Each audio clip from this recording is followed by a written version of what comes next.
kita punya program masterpiece kalau saya katakan, yaitu Universitas Islam Cita Indonesia. UICI ini adalah universitas digital pertama di Indonesia dan pertama di Asia Tenggara. Di dunia cuma ada 6 universitas digital. Yang pertama di Harvard University, yang kedua adalah di Massachusetts Institute of Technology di Amerika juga, yang ketiga di Colorado University, yang keempat di Oxford University, yang kelima di Tokyo University, dan yang keenam adalah Universitas Insan Cita Indonesia punyanya Kahar. Nah, ini adalah buah dari produk dari kader-kader HEMI yang sekarang sudah banyak sekali puluhan menjadi guru-guru besar.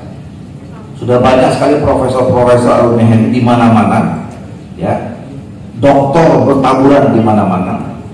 Kemudian kita konsolidasikan. Kira-kira apa peran kontribusi kita untuk bangsa negara ke depan? Kenapa kita memilih universitas digital? Karena dunia sudah mulai berubah, Bapak-Ibu sekalian. Perubahan era itu begitu cepat. Dulu di kira-kira 20 tahun yang lalu kita mengenal era globalisasi. Loncat 20 tahun kemudian kita mengenal era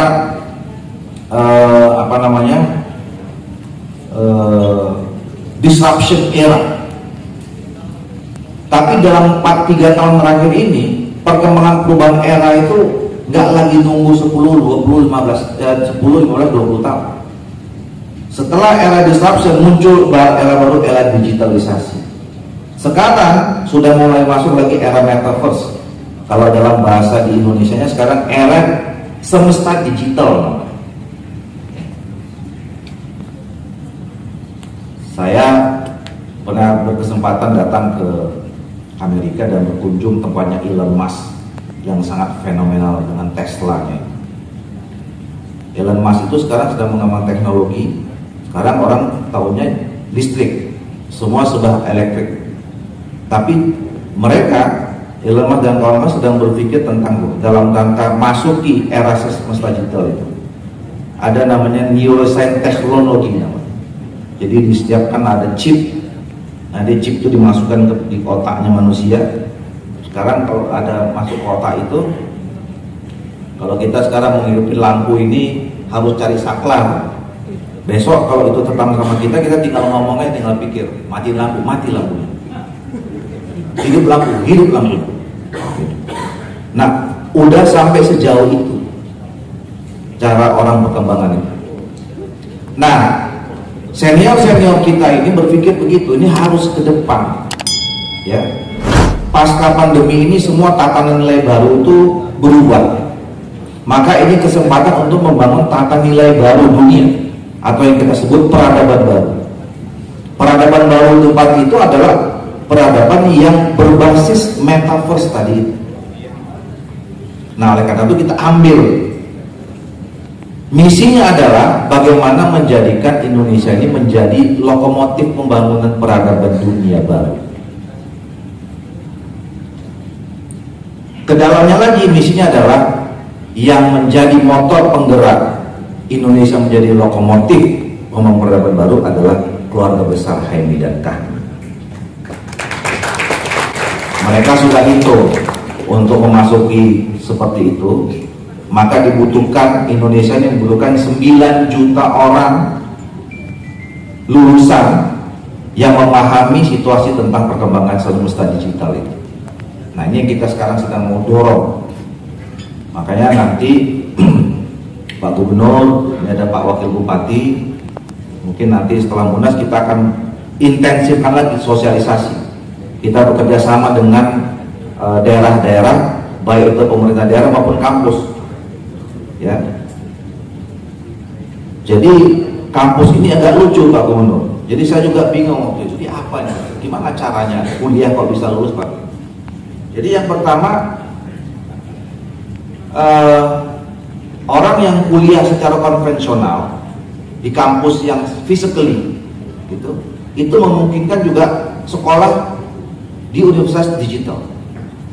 Dia nanti akan dapat 2 degree Satu degree-nya di universitas fisikal, satu lagi degree-nya di universitas digital. Ya. Nah, dan pilihannya bisa macam-macam. Dan di universitas digital ini itu tergantung kita semua. Kita mau kapan selesai, mau hari ini ujian boleh 5 kali, atau besok mengambil mata kuliah 12 biji, itu boleh, tergantung kita. Dan semua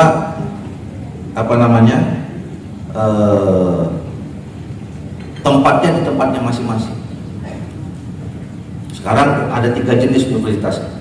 Universitas konvensional yang kayak dulu saya dan Pak Yudis dan kawan-kawan ini kuliah di kampus, datang setiap hari, ketemu dosen, kuliah, baca buku dan segala macam. Yang kedua adalah universitas online. Ya. Nah, ini dulu mulainya dengan universitas terbuka. Jadi kuliah ada dosennya, di layar. Nah, kita juga waktu COVID kan kayak begitu, anak-anak sekolah kayak begitu, datang di rumah pasang mau lihat. Nah, yang ketiga universitas digital. Universitas digital ini nggak ketemu di layar pun nggak ketemu, mesin yang jalan. Makanya sekarang di Amerika itu, di universitas yang tadi, banyak sekali akhirnya profesor-profesor itu menghasilkan riset-riset baru. Karena apa? Karena kerjaan mereka mengajar itu sudah diwakili oleh mesin atau sistem yang ada di universitas digital.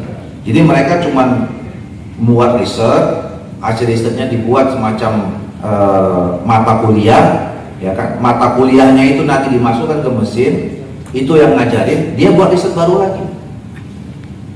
Nah, ini mempercepat perkembangan ilmu pengetahuan dan teknologi di masing-masing negara. Jadi mendorong supaya, jadi profesor-profesor itu udah jarang kontak sama mahasiswanya, kerjanya riset terus, mencari hal-hal baru aja tentang ilmu pengetahuan dan teknologi. Nah, ini yang saya kira nanti harus dipersiapkan oleh Indonesia di masa depan. Dan mudah-mudahan kalau kita menjadi keluarga atau masyarakat Indonesia yang duluan, kita harus lebih siap dan nanti akan diikuti yang lain. Nah, itu nanti akan kita bicarakan di Munas. Harus kita dalami nanti di Munas yang insya Allah dilaksanakan tanggal 24, tanggal 27 November 2022 di Palu, Sulawesi Tengah.